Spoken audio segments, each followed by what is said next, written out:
Hello everyone, it's Akiziel here.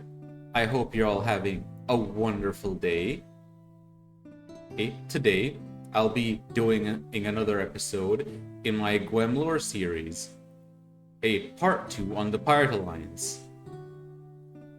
The episode will cover the 7 great crews within the Alliance and their captains.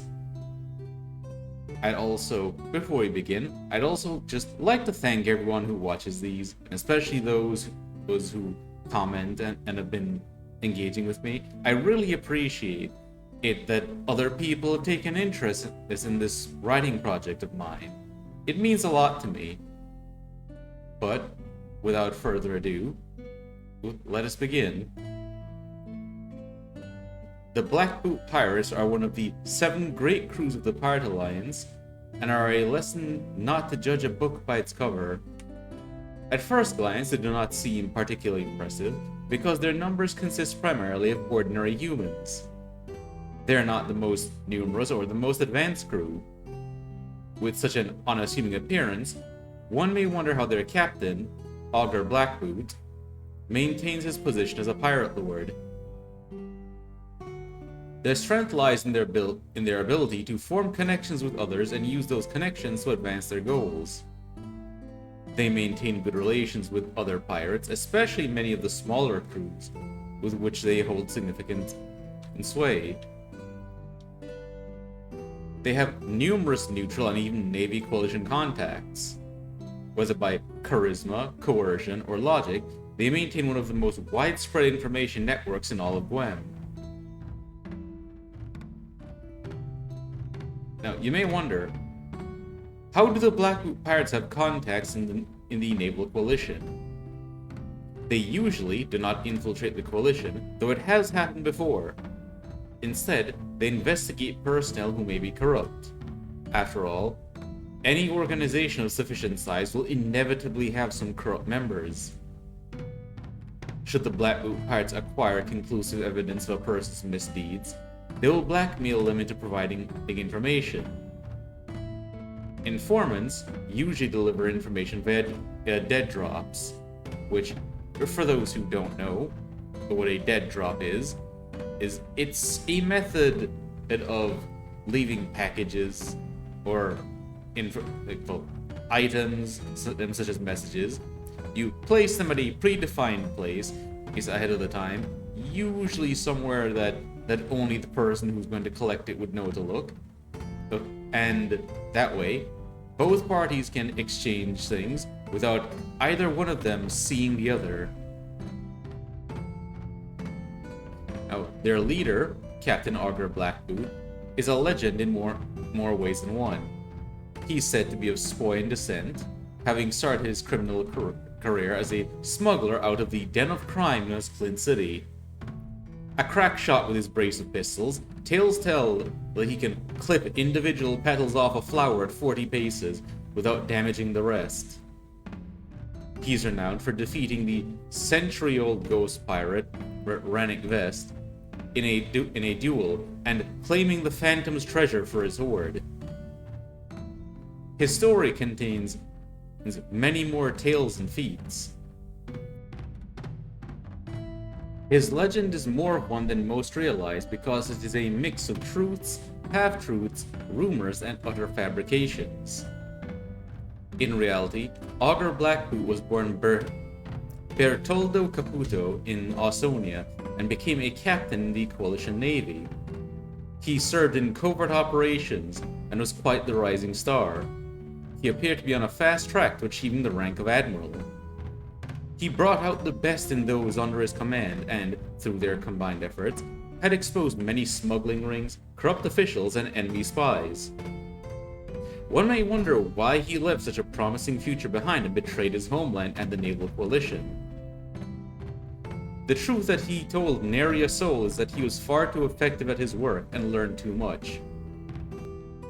It was inevitable that his work would lead him to discover the rot hiding beneath the surface of Ausonia, steadfast as he was in pursuing the Grand Admiral's vision of a better world.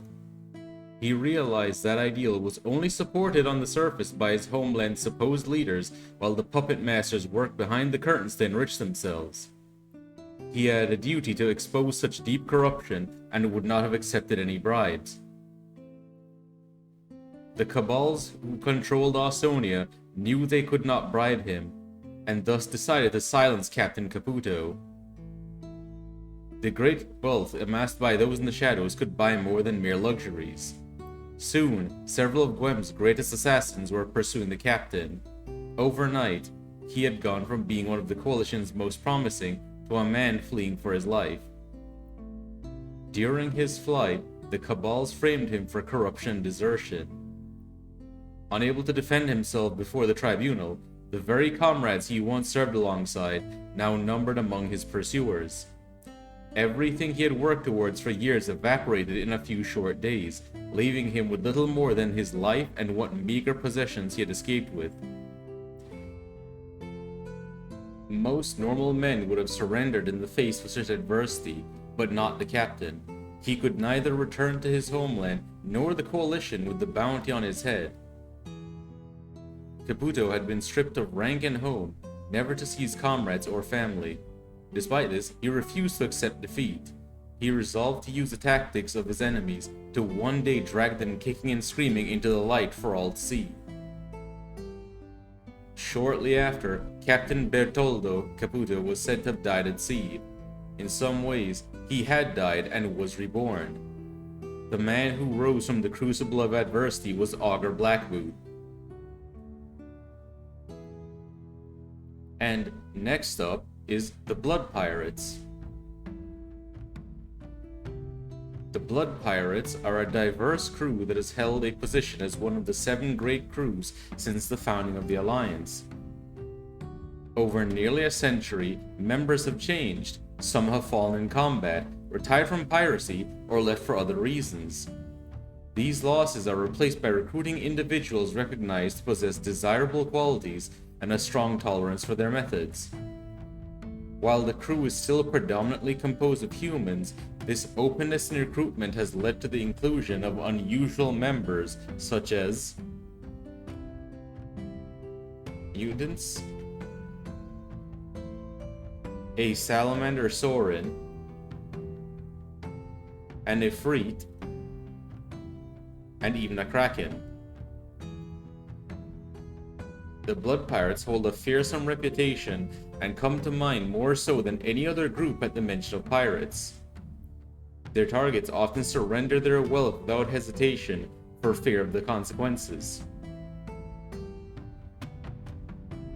Several formerly bustling seaside towns became naught but ash on the wind as punishment for their defiance.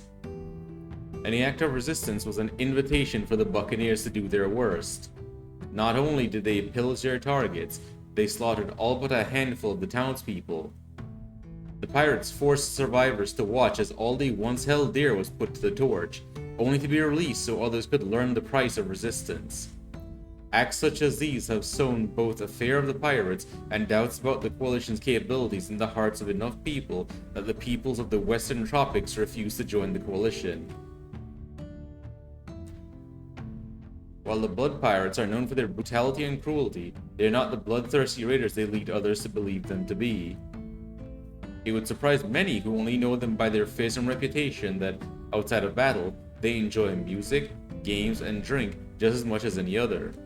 Similarly, despite their captain's reputation, disciplinary officers ensure reasonable levels of order aboard their vessels, and the quartermasters distribute payment and room fairly.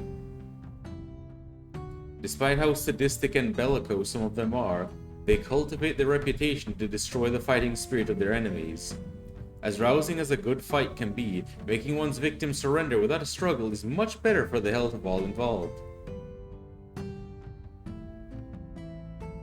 Captain Blood's reputation precedes him in the form of many tales. Despite the decades that have passed, he is the same individual that founded the Alliance alongside the other members of the First Court. Blood has weathered the ravages of time and battle, neither aging nor falling despite the injuries sustained. Once reduced to little more than a skeleton, he somehow persisted. Such unnatural endurance led to the belief that even Mortis could not claim his blackened soul. Others believe that he is not a mere man but some sort of vengeful sea spirit. His reputation is likewise a cultivated image. His use of fear and violence is a measured action. The captain is well aware that, if executed improperly, terror tactics can instead unite his enemies against him with renewed spirit. Many have met their end because they pressed their victims too hard, and, in doing so, drove them into a corner. It is a fatal mistake that Blood intends to avoid. His early life shaped the captain into the man he is now. He was born and raised on a small, isolated backwater island in the western tropics. Rarely did any vessels visit, save for the occasional merchant's guild ship. It would have been a beautiful place to live were it not for how dangerous it was, and not just because of the piranha-infested rivers. Many could not understand the concept of treating a fellow man with respect. The inhabitants often treated each other however they believed they could without consequences. Respect was something bought and maintained with violence or the threat of it. As a young man, Blood bought the respect of his peers with a display that he felt communicated just how little patience he had left for them. He hoisted a beaten, bound man over a piranha-infested river and made minor cuts on the victim's legs. The dripping lifeblood attracted the ravenous fish. Only when the vicious swarm had arrived was the would-be pickpocket lured to his demise. The man's screams went unheeded, as Blood had no compassion for the people who had beaten, mocked, robbed, and otherwise harassed him daily for his entire life up to that point. And next is the Killer Crew Pirates. The Killer Crew Pirates have been one of the 7 great crews since the time of the First Council.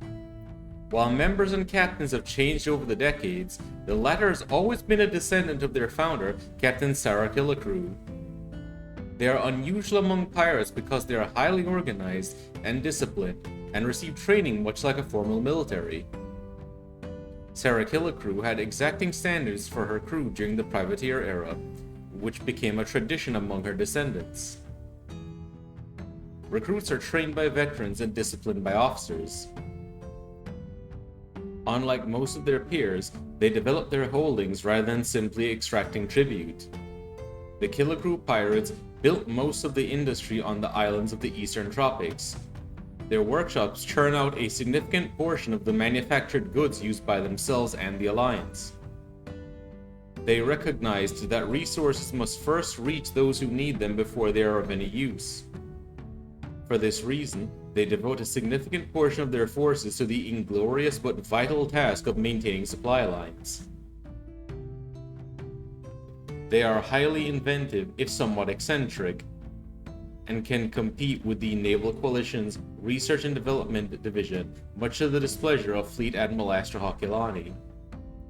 Their electrical batteries were shockingly successful and became a foundation for further innovations. Examples include battery packs for their lightning mages, electrical weapons, and electrically powered automata with runic cores. An example of another exotic weapon they developed is the air gun, which offered many benefits over powder-based firearms. While they possess exotic weaponry, the Killicrew pirates continue to use good old-fashioned gunpowder. Manufacturing powder weaponry is much cheaper, faster, and less complex than manufacturing exotic weapons that require finely drawn copper wires, glass tubes, and other high-end, and in some cases fragile, components. Additionally, they have yet to produce anything that exceeds the destructive power of their cannons and mortars, not that they particularly mind, given the love of explosives shared by many among their ranks and the number of fortresses turned to rubble by them. And speaking of the captain herself, coming up is a very special guest, Old Man, who narrated the section. Admiral Alice Killicrew currently leads the Killicrew Pirates and is regarded as one of the greatest minds within the Pirate Alliance. She is the creator of weapons such as explosives which detonate underwater at desired depths to combat hostile leviathans, and a variant of carcass shot, which explodes while airborne to immerse airships and flying creatures alike in a mix of incendiary material and toxic fumes. Her talent for design extends past tools of destruction. She has proven to be an effective planner, able to administer her domain with similar efficiency to which she formulates strategies and tactics to bring ruin to her enemies. One may wonder why the Pirate Alliance has not yet overtaken the Naval Coalition, when they have such a gifted mind on their side. Like her mother, her contributions to the Alliance made her a priority target for the Naval Coalition. Less somewhat paranoid by her mother's assassination, her state has only worsened due to the many attempts on her life and brushes with death. One such case saw a cannonball fly close enough to graze her side and claim her right. As if by some curse, a few years later, the cybernetic replacement was claimed by yet another cannonball. These events shook her, and now only a trusted few may see her in person, and she has taken a less personal, direct part in command. Some wonder if perhaps the series of events that worsened Alice's paranoia was mere happenstance or deliberate. Why wouldn't the Coalition prey upon the trauma from her mother's assassination? After all, whether the assassins sent after the Prince Lord are successful or not, her adversaries still benefit. With every attempt on her life, her paranoia seems increasingly justified, and her meticulous nature is increasingly turned against her, as she spends ever more time preoccupied with preserving herself than commanding her forces. I hope you all enjoyed listening to Old Man's narration. I really appreciate that he did that for me, and a link to both of his YouTube channels will be in the description box below. But up next is the Nar'quezad Pirates. The Nar'quezad Pirates hail from the Shadow Islands archipelago, a former colony of Ausonia. They joined the Alliance after the Ausonians and the Naval Coalition were driven from their shores and have fought against the Coalition ever since. Despite the length of their membership, it was only in the last few decades that they became powerful enough to stand as one of the 7 great crews. They prefer to keep to themselves, and, as a result, little is known about them. They exclusively recruit from the Shadow Islands and tell little about themselves. What most people know about them is from observation and rumors. They bind the few outsiders who associate with them to secrecy. One thing outsiders know without a doubt is that they have many masterful alchemists. They produce a variety of potions, poisons, salves, and other mixtures from ingredients unique to their homeland. Rumor has it that they can create concoctions capable of regenerating lost limbs and even imbuing objects with temporary life. Most believe that the Nar'quezad pirates reserve their most potent elixirs for their use and that of their wealthiest clientele. Members who bore horrific injuries and were thought dead have returned from the infirmaries. They were living, not dead. The only explanation that made sense was a potent elixir capable of restoring even the most broken bodies so long as the head remains intact. After all, there is no return from death without selling one's soul to Mortis and becoming one of the vile undead, is there? Their magic perplexes both friend and foe alike with its peculiarities. Rather than traditional spells, they primarily use rituals and enchanted items. They imbue objects with power, yet these items mysteriously lack runes or other visible signs of arcane power. Something as unassuming as a twig can cause instant death if struck on the head with it when wielded by one of their mystics. They need not be close to their adversaries to strike them down. A strand of a person's hair or dearly held item is all they need to inflict suffering and death upon an individual from afar. As though their magic and secretiveness Were not mystifying enough, onlookers have spotted them bringing unusual beasts aboard their vessels. There is an unmistakable glow in the wizened eyes of these creatures. Under direct sunlight, they appear translucent, akin to phantoms. They freely wander the vessels that carry them, and each beast receives reverence from the crew. Observers speculated that each imbues their host vessel with a blessing, as the nar'quezad pirates experience excellent fortune at sea.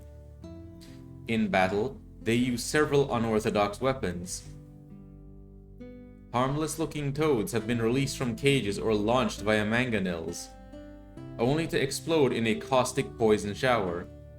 Sometimes, the army of toads grew with each hop until they eventually detonated.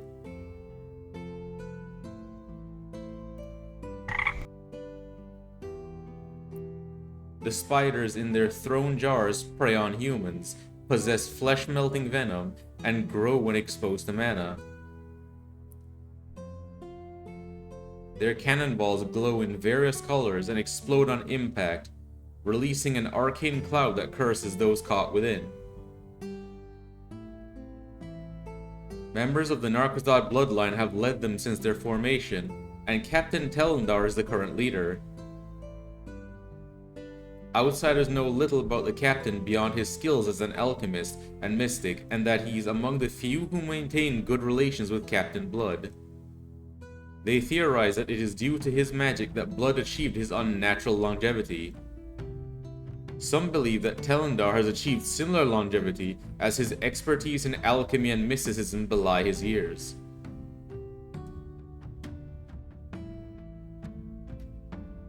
And next, we'll be diving into the Undyne Pirates.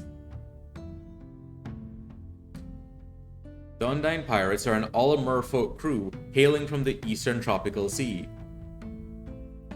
Sharks are the most common subspecies among the crew members despite openness towards other denizens of the deeps.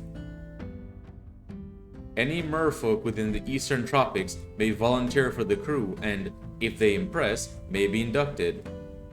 In a pinch, they may offer members of the local guard a position in the Undyne Pirates. Few reject the offer of such a prestigious position. The Undyne Pirates are more so the personal raiding force of the Ocean Lord of the Eastern Tropics than a usual pirate crew. Long before the founding of the Pirate Alliance, they offered two choices to those who sailed the warm waters of that sunny sea: pay the toll or be sent to the depths. The majority of the Eastern Tropics is controlled by the Pirate Alliance, thus requiring that they share the spoils of their raids with other ocean lords in exchange for the use of their territory. Nearly a century of associating with surface dwellers in the Alliance has made them much more tolerant. It would be an overstatement to think of the relationship as friendly despite the marked improvement over the disdain most merfolk have for other races. Some hopeful individuals view this as a sign that the children of the sea and the children of the earth and sky will one day reconcile their troubled past. The titles of the Captain of the Undyne Pirates and the Ocean Lord of the Eastern Tropics have been synonymous and handed down from parent to child for centuries. The tradition dates back to the first known wielder of the legendary Tidebringer, Milis Undyne, who groomed his eldest son to succeed him. The culmination of the training was a duel to the death, where his progeny felled him. Despite the embrace of death, Milis was content because he knew that his bloodline would become mightier with every passing generation. He intended his death because the 7 legendary swords are inert until claimed by a champion. He had slain the hydromantic leviathan that guarded the sword. Likewise, anyone who hoped to claim it must kill the prior owner. Each captain was fated to fall by the blade of their successor in a duel, lest their dynasty lose access to an artifact of immense power. Their captain, Sapphira Undyne, has a fearsome reputation to live up to. Her father was renowned for his ferocity, and living up to the expectations put her in a difficult position. Were it not for the need to build a matching reputation, she would have been comfortable overseeing her domain beneath the waves, while the surface dwellers squabbled. Instead, she must travel far afield to raid vessels and sacrifice a significant portion of the loot lest surface seafarers forget why sailors feared the Undying name. Sapphire's lacking enthusiasm does not make her any less dangerous in battle. The Tidebringer grants the hydromantic power she is used to slice through flesh, timber, and steel alike with high-pressure jets of water. When she wishes to make a lasting impression on the surface dwellers, she may conjure water tentacles to drag a vessel into the depths, and evoke the fear of the Kraken in onlookers. Without the legendary blade, she remains an accomplished swordswoman, though much less powerful. Sapphira is, beneath the facade of a ruthless raider, a much softer person than her father, but is not afraid to exercise her authority when needed. He inspired compliance rather than loyalty in the crew through fear. He punished perceived disrespect with flogging. Sapphira is far more reasonable by comparison, and pays more attention to the crew's well-being. She has earned their loyalty by building bonds of camaraderie with them, but those who abuse her trust quickly learn that she's unafraid to don her mask. And the next great crew that we'll be going into will be the Vulpin Pirates.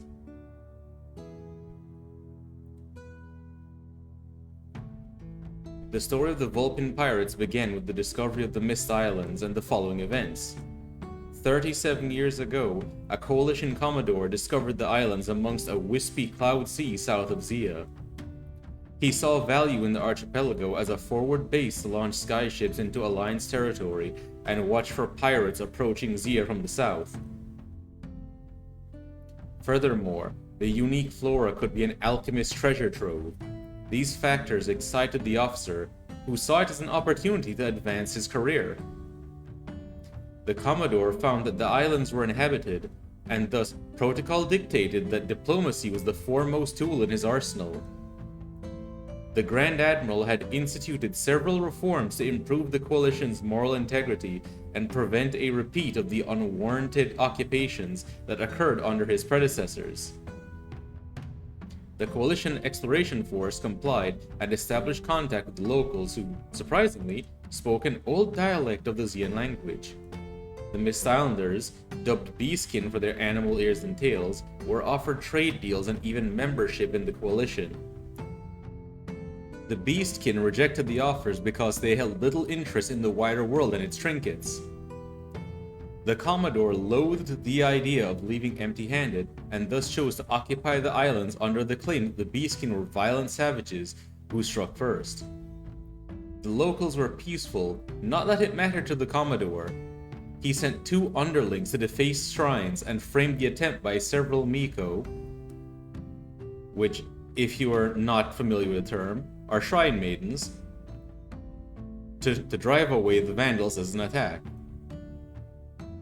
The defacement of the shrines was absent from the story to give the impression that the 2 Marines were completely innocent. The officer used claims of the islanders' supposedly savage nature to justify the occupation. The corrupt Commodore used every means he conceived to keep his lies alive. The crew of his command ship, men more loyal to him than the Coalition, were used to perform the dirty work. They held family members hostage to force the Beaskin to play along with the narrative when inspectors sent by Coalition command arrived. They portrayed the islanders as inferior due to several traits the Beaskin shared with various animals. For 7 years, the deception continued, and the Mist Islanders suffered hard labor. Some sadistic members of the Commodore's crew smuggled them out to be sold to slave traders, or tortured them for entertainment.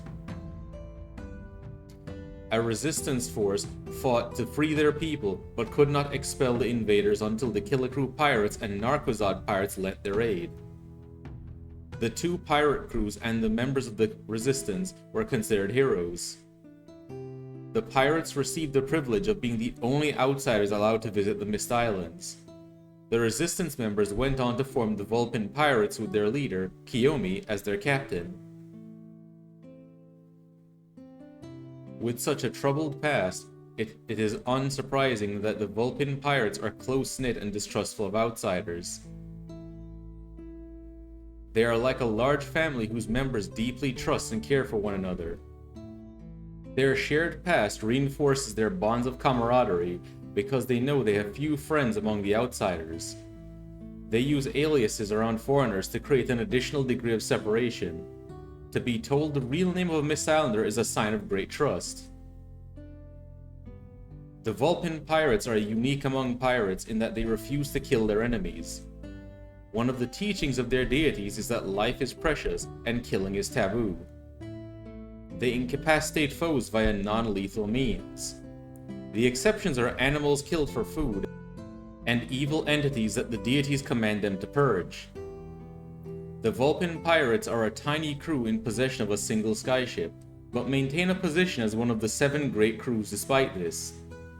Their small size is intentional because the captain wished to spare as many of her people as possible from further suffering and corrupting influences. Their fight is not only against their mortal enemies, but for the soul of their people. The Mist Islanders provide the Alliance with medicinal plants as their primary contribution. Many of these are used in their cuisine and possess a pleasant flavor. The ability of Mist Island's cuisine to simultaneously nourish, heal, and raise morale has led to a high demand for their produce. Food and medicine are not their only contributions. They are known for their ability to perform deep strikes thanks to their captain. Kiyomi wields the legendary sword Ame no Murakumo no Tsurugi, translated as Heavenly Sword of Gathering Clouds in common. She slayed a massive 8-headed serpent believed to be Yamata no Orochi and found the blade within its corpse. Not only is it perceived as a sign of the kami's divine favor bestowed upon the kitsune, but it is so keen as to be capable of slicing open temporary rifts. The portals link to any location, provided that the user can visualize it or has precise coordinates. With the sword, the Vulpin pirates strike almost anywhere and any time without warning. The only saving grace for their enemies has been the small size of the strike force, which limits the intensity and duration of these deep strikes. Kiyomi, known to most by her alias Anna Vulpin, is well known for her carefree attitude and endless love of food. She places few restrictions on her crew and allows them to conduct themselves as they please within reason. Crew members often fall asleep on floors or tables after frequent celebrations. Her fondness for food leads to her spending much of her treasury on patronizing various restaurants so she may experience all sorts of cuisine. Regardless of the flavors and textures, she will try most foods at least once. An outside observer may see her as lax and irresponsible, but her approach is simply to enjoy life where possible and not to worry about matters beyond her control. Despite what most see, Captain Kiyomi takes operations seriously. It may be easy for the casual observer to forget that she waged a largely successful guerrilla campaign against the coalition for 7 years. She may have been unable to expel them without assistance, but the resistance had evaded capture and liberated many of her people during that time. Since then, she had continued to improve by learning from experience and her close friend, Admiral Alice Killicrew. The results of her raids on coalition convoys speak for themselves. And now, we'll be looking at the last of the 7 great crews, the Silver Armada.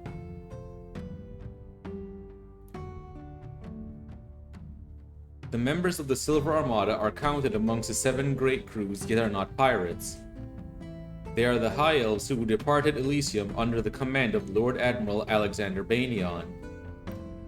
The silver-coated hulls they derive their name from repel one of the elves' greatest enemies, the undead. All were part of the Elysian Royal Navy and dutifully protected their homeland's idyllic shores. Most of them had served for over a century and honed their skills to mastery. Few mortals could ever hope to match them. As their primary naval weapon rather than cannons, and the benefits are many. They need neither gunpowder nor cannonballs. Instead, any sailor can use the focus for as long as they have the mana to continue casting.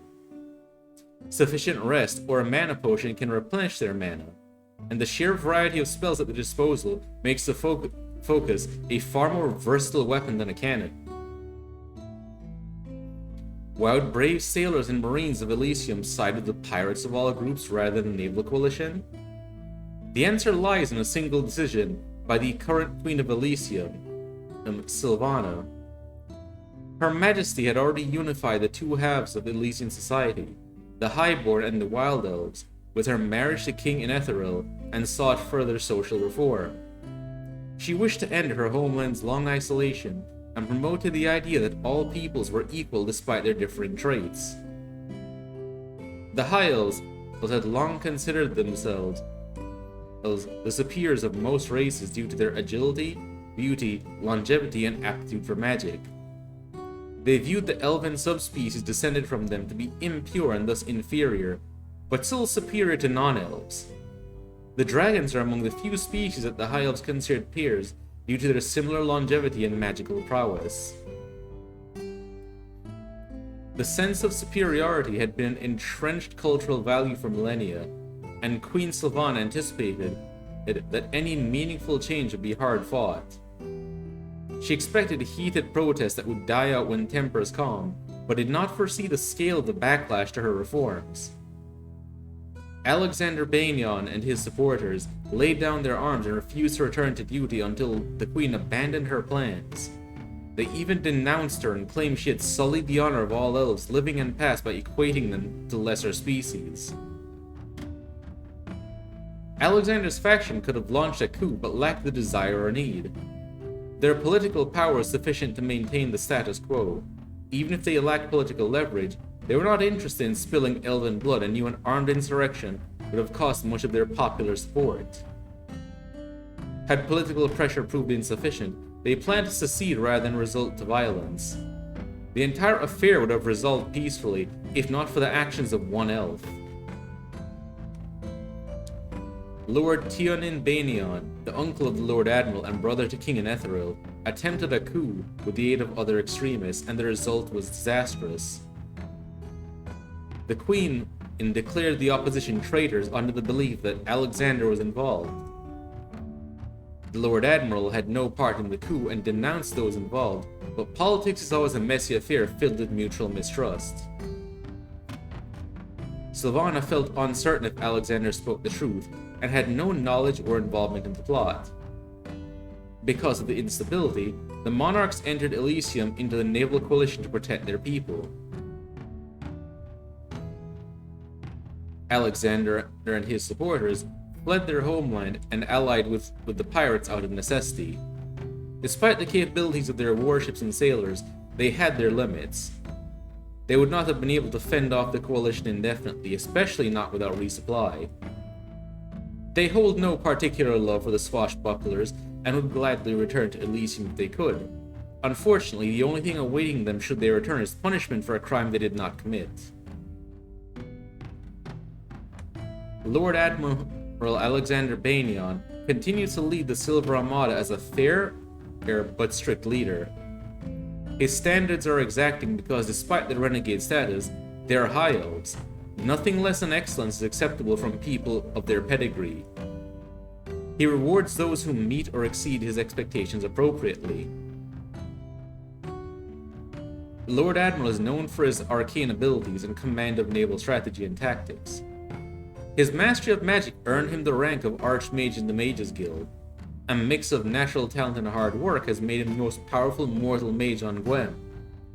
Adversaries avoid him and his forces for fear of a swift defeat, like the one handed to the undead captain Rourke Barton. Rourke was a greedy cur, but one with the sense to pick his battles carefully. His raiding fleet fled whenever a peer or superior adversary appeared on the horizon. The captain only committed to engagements where his fleet had the advantage. His elusiveness had made him a thorn in Elysium's side for years. Alexander baited the undead raiding fleet into pursuing a moderately defended trade fleet while his forces moved into position to sever Rourke's retreat routes. A light escort would have been an obvious trap, but a heavy escort would have dissuaded his target from pursuing the merchants. When the zombie captain saw the Lord Admiral's vessel, the encirclement had already closed around his fleet. Unable to retreat, the raiders fought with the desperation of cornered rats, until their ships were not but splintered timbers drifting into the abyss. And that was part 2 of my lore on the Pirate Alliance.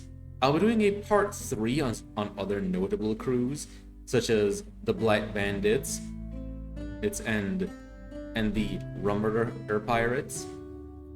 I hope you all enjoyed listening. And again, I really do appreciate it those of you who watch, and especially those who engage in the comments. And if you enjoyed, I'd appreciate if you like, comment, and subscribe. It really helps. But until next time, thanks again for watching, and have a wonderful day. Ta-ta!